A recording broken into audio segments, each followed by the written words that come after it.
Echo and I have scoured through Imperial and Republic files, but intel about the Advanced Science Division is limited.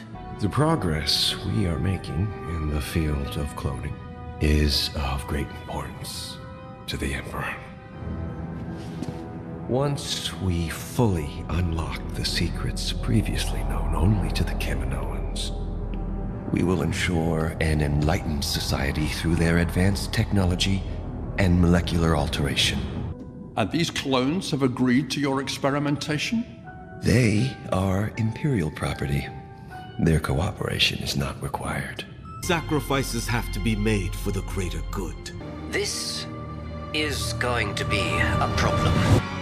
The Empire thanks you for your assistance. Our business is done.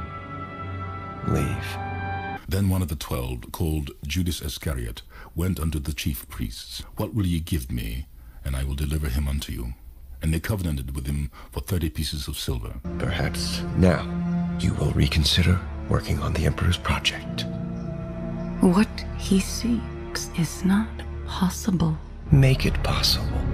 There is no time, Wrecker. Plan 99. When have we ever followed orders? No! Greater love hath no man than this, that a man lay down his life for his friends. I sense a plot to destroy the Jedi. Hello there. The highest levels are involved in the conspiracy. Nancy Pelosi is Emperor Palpatine. We must be the great arsenal of democracy. I love democracy. All who gain power are afraid to lose it. Fear will keep the local systems in line. Truths we cling to depend greatly on our own point of view. Welcome to the Conspiracy in the Force podcast. Star Wars, conspiracies, and more. With your host, me, Conspiracy Kyle. Rebellions are built on hope. For God commanded the light to shine out of darkness. As long as there's light, we got a chance. This is what Luke says before he goes to the toilet. This is Red 5. I'm going in. Good morning. Sunday morning.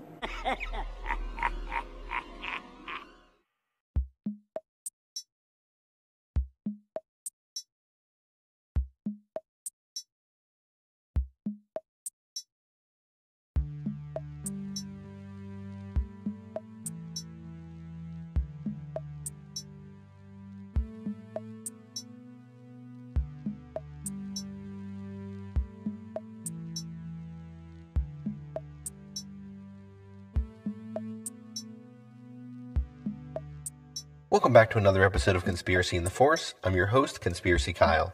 Apologies on the podcast delays. I was working on this episode a few weeks ago leading up to Easter Sunday, and some things came up. I was getting ready to go on a family vacation, and I was also busy scratching my head about what the heck happened in the most recent Mandalorian episodes, which I'll be talking about soon. But anyways, here we are, finishing up The Bad Batch Season 2. Today we'll be discussing the two-part season finale, Episode 15 titled The Summit, and Episode 16 titled Plan 99. Now honestly, I've been enjoying this show a lot more than even the current season of The Mandalorian, to be honest. These episodes discussed a lot of important themes that we'll talk about in a biblical context, like betrayal, sacrifices, in both a godly and ungodly connotation, and forgiveness. But before we get to these biblical themes, there were a few straightforward conspiratorial items that we'd like to discuss at the outset here. We see in these episodes a shadow council of Imperials. This meeting, dubbed the Summit, brought together some of the leaders of the Empire's off-the-record black budget projects, such as Stardust, aka the Death Star Research Program, and the Advanced Science Division, which was headed by Dr. Hemlock to achieve, as he called it, an enlightened society. It reeked of World Economic Forum Davos vibes, albeit with a more subdued audience, but the idea being the same. This small group was putting forth initiatives that would have massive impacts on the rest of the galaxy. Here's a quote emphasizing that very point. Where allegiances were once divided, We must establish a comprehensive strategy for galactic unification to deter dissent and rampant self-interest. And regarding the cloning operations, here's an interesting quote from Tarkin about the necessity to retrofit the old clones for new purposes. I served with the clones for many years. They're cunning warriors, loyal to the end. Are we all willing to just dismiss them out of hand? I also served with the clones and found them, at times, to be very unpredictable. Under Jedi leadership, they adopted a concerning level of individuality. Now, it strikes me as very interesting that these clones had developed personalities, while the human stormtroopers that we see in the films are very vanilla and one-note servants to the Empire. They are even more programmed than the actual programming of the clones, if that's possible. The last conspiracy note, which is a somewhat comical one to me, is in regards to the timing of Hemlock's research. It's apparent that the cloning technology is somehow going to be shoehorned into Palpatine returning as a clone many years later, a goal which Tarkin himself may or may not be privy to. But regardless, Tarkin presses Hemlock on the status of his efforts, and Hemlock's response is ironic. And how long will that take? The funding you have requested, Hemlock, is quite substantial. Science is not something you rush. How interesting. It seems as if science was rushed in recent years to profit billion-dollar vaccine manufacturers, but that's none of my business. Now on to the biblical themes of betrayal, sacrifice, and forgiveness.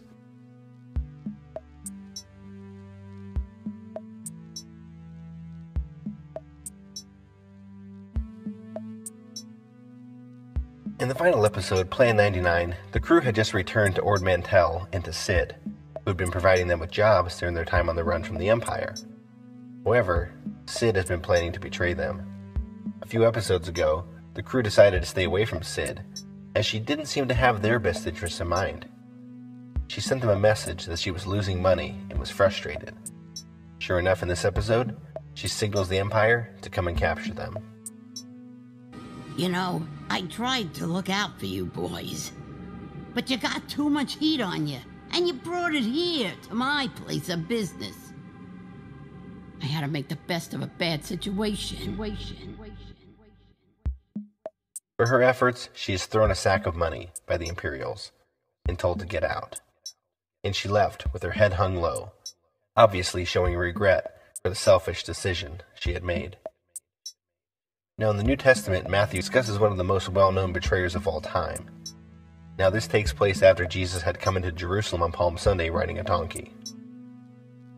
Then one of the 12, called Judas Iscariot, went unto the chief priests, and said unto them, What will ye give me, and I will deliver him unto you? And they covenanted with him for 30 pieces of silver. And from that time he sought opportunity to betray him. Now, as the passage goes on, Jesus had the Last Supper with his disciples, and Judas departed to go tell the priests where Jesus was, and they eventually meet him and arrest him. After this happens, Judas is wrecked with remorse. Matthew chapters 27, verses 3 through 5 state the following. Then Judas, which had betrayed him, when he saw that he was condemned, repented himself, and brought again the 30 pieces of silver to the chief priests and elders, saying, I have sinned, in that I have betrayed the innocent blood. And they said, What is that to us? See thou to that.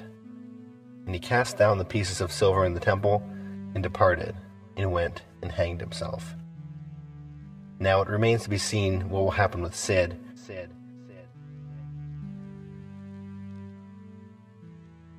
Now, discussing the theme of sacrifice, we did see the character Tech make a noble sacrifice in the final episode to allow his friends to escape from Tarkin's mountain stronghold. Here's a clip of in the aftermath as they discussed what he did for them. He didn't let us save him. He knew we were out of time. Tech put the squad ahead of himself. Now, in John chapter 15, Jesus is discussing the idea of true friendship with his disciples, as he views them as friends and not servants. In doing so, he also relays how friends should act towards one another, by loving one another, and even being willing to make an ultimate sacrifice. chapter 15, verse 13 states, "Greater love hath no man than this, that a man lay down his life for his friends." Tech did so to allow his friends to carry on their missions and hopefully have a better life by choosing a different path than constant fighting and turmoil. This is a sharp contrast to Christ's sacrifice, which is meant for all of us who had sinned to attain life and life eternal. Now, while Tech's sacrifice was noble, we see Tarkin make a dishonorable sacrifice in this episode. As the Bad Batch crew were stuck on a railway car with Imperial troops all around them, Tarkin called in an airstrike to take out the Batch. Send in air support to shoot them down. But, sir, our own troops are trapped on the rail line. They could get caught in the crossfire. I am aware. Do it. So while this doesn't necessarily fit the narrative of false flag events, which we've talked about many times in the past, it still shows that the elites in the government are willing to sacrifice their own people to accomplish objectives, with no regard for their lives. It also aligns with the useful idiot narrative, as those who signed up to become stormtroopers believe that they're doing the right thing. But their government overlords will not craft any type of plans to protect their lives to honor their service. Finally, let's talk about forgiveness, a virtue sorely missing in our world today.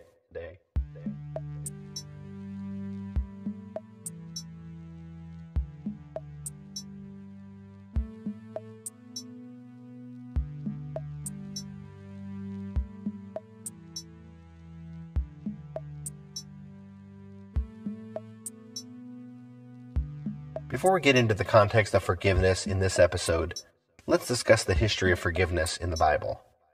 In the Old Testament, the physical act of animal sacrifice was done to atone for the sins of the people of Israel. In fact, most, if not all, Old Testament references to forgiveness, other than rules-based sacrificial rules, relate to the pleas of the people to God for His forgiveness, as the people constantly strayed from God. Now in the New Testament, Jesus brings forth new commandments regarding forgiveness and how we should forgive other people. Here's Matthew chapter 6, verses 12, 14, and 15. "Forgive us our debts, as we forgive our debtors. For if ye forgive men their trespasses, your heavenly Father will also forgive you. But if ye forgive men not their trespasses, neither will your Father forgive your trespasses." So you can see how this intersects with the Old Testament. God has been faithful to forgive the people, so likewise we should be forgiving to others.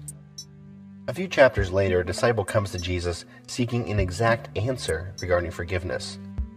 This is from Matthew chapter 18, verses 21 and 22. "Then came Peter to him and said, Lord, how oft shall my brother sin against me, and I forgive him? Till 7 times? Jesus said unto him, I say not unto thee unto 7 times, but until 70 times 7. So basically Jesus is saying to always forgive, regardless of the number of offenses against you. Now back in the Bad Batch, the character of Crosshair has tried to kill and turn in the rest of his crew several times throughout Season 1.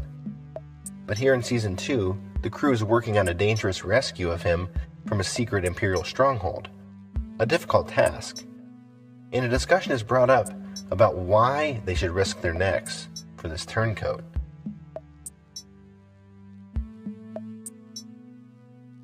If we do a covert infiltration, we can plant a homing beacon on Hemlock's ship and track him to his base.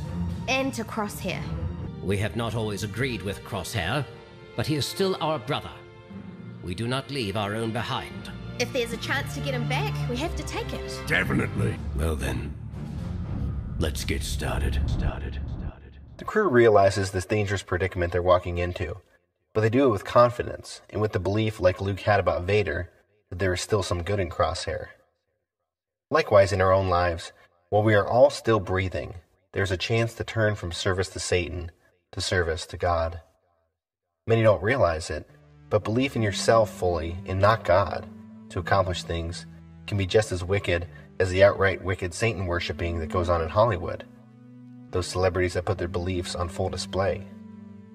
The Bible states that the heart is wicked and deceitful above all else, and it's not to be trusted. And the heart is not to be followed, as so many pop songs will tell you.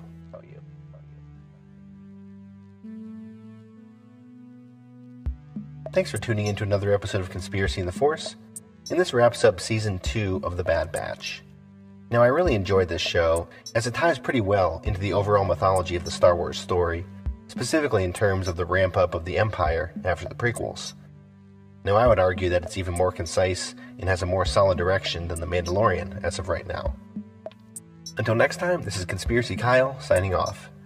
I'll be back soon with podcasts on the final 3 episodes of Mandalorian Season 3 soon, including, of course, the awful Chapter 22, a podcast which I'm gritting my teeth and working through at the moment against my better judgment.